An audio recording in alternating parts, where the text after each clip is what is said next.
Alrighty guys, what's going on? It's Joseph here, back for another LEGO Star Wars video here today. And today guys, I'm going to be talking about one improvement for each LEGO Star Wars Summer 2021 set. I'm not going to lie, some of these sets here really don't have much to improve on, but some in my opinion definitely could use an upgrade here or there. So let's get right into the video, shall we? Before I get into the video though guys, I do want to give a reminder that at 2,000 subscribers, I'm doing a free LEGO Star Wars set giveaway. This set is going to be the new LEGO Star Wars Summer 2021 Boba Fett's Slave One that is normally $50, but obviously you will be getting this for free. To enter the giveaway, all you have to do is to be subscribed, and if you want to double your chances, you can go follow me on Instagram. The link is in the description of this video. Starting out here, we have the first set I'm going to talk about today, and that is going to be the Duel on Mandalore. Pretty small set, so not really too much to work with here, but the minifigures are fine in my opinion. And as far as everything else, for 20 bucks, it's really not too bad. If I had to say anything for improvement, though, I definitely would say that the build is a little bit smaller. And then, you know, there could be maybe a little bit more there with the whole Mandalore throne room and stuff. It's just, I guess, just a little bit small. If that was a little bit bigger, I feel like this set would be a little bit better. So, if anything, that makes sense to me, I guess. Next up here, I have the Mandalorian Gauntlet Fighter, or Starfighter, whatever you want to call it. And really with this one, I really don't have anything to say about it that I feel like could really be improved upon that's, you know, major or, you know, not even necessarily major or glaring, but just anything. I mean, I think this set is really just perfect as it is. I guess if there's one improvement, it could be cheaper, right? I mean, I think everyone would like that. But really, the build is great. The minifigures are great. Not really anything to say about this one. LEGO, fantastic job.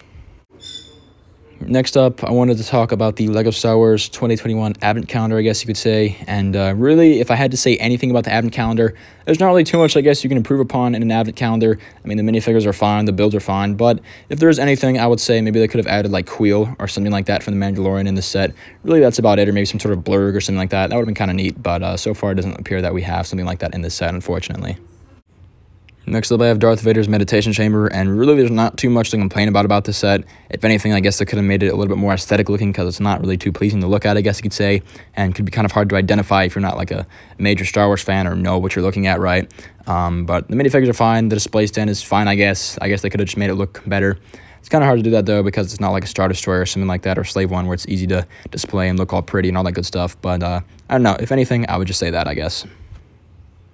Next up, speaking of the Slave One here, we have the Mandalorian one here, and honestly, for 50 bucks, the Slave One looks really good. I guess if anything, it might be a little bit small, so it could have been a little bit bigger, I guess, if I had anything to say about this set.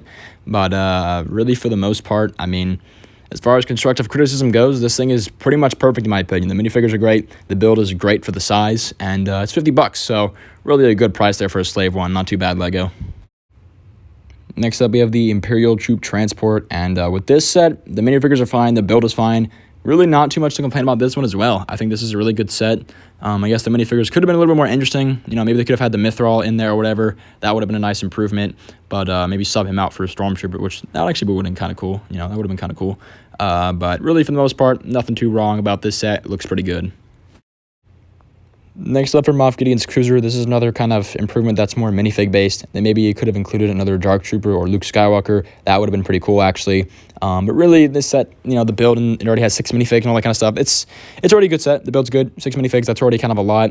At 160 bucks, it is pretty expensive, so maybe throwing in additional, you know, Dark Trooper, Luke Skywalker or something like that would have been nice. But really, for the most part, not any big complaints or improvements I can find with this one. Next up for the Mandalorian Forge, we don't actually know what the build looks like yet, so we're going to have to see what that looks like. But as far as the minifigures go, I feel like they could have made Paz Vizsla's helmet a little bit better. The other 2 minifigs are fine in my opinion. Just Vizsla's helmet, I feel like is a little bit too round, a little bit too circular, and not as blocky or boxy as I feel like it should be. It doesn't look very rugged, it just looks kind of awkward, so if anything, I would say that. And finally, for the last set that we have seen so far, it's going to be the Batch Shuttle. And I have, you know, not too much to say about this one necessarily, except maybe the minifigures could have been slightly better. The minifigures are already pretty good, but maybe, you know, Echo could have had his comma, or maybe the face prints could have been a little bit better here and there, or Tech's helmet could have been a little bit smaller. And I guess if, you know, you don't want to talk about revising something that's already in the set, if they were to add something new, maybe they could have had Omega in this set. That's the only thing I can really say, although I know we're probably going to get her next year, so not really a big complaint there on improvement, but I guess it is some constructive criticism. Anyways, though, guys, that's pretty much going to do it for this video. Let me know down in the comments below, what do you guys think of this wave? What do you guys think is one improvement you would make to one of your sets from this wave? Personally, I think all these sets are pretty solid. Really not too much to improve upon or complain about. So really, LEGO did a good job, and I'm pretty excited to see these in person and all the good stuff. But anyways, guys, please make sure that you guys like and subscribe, and I'll see you all next time.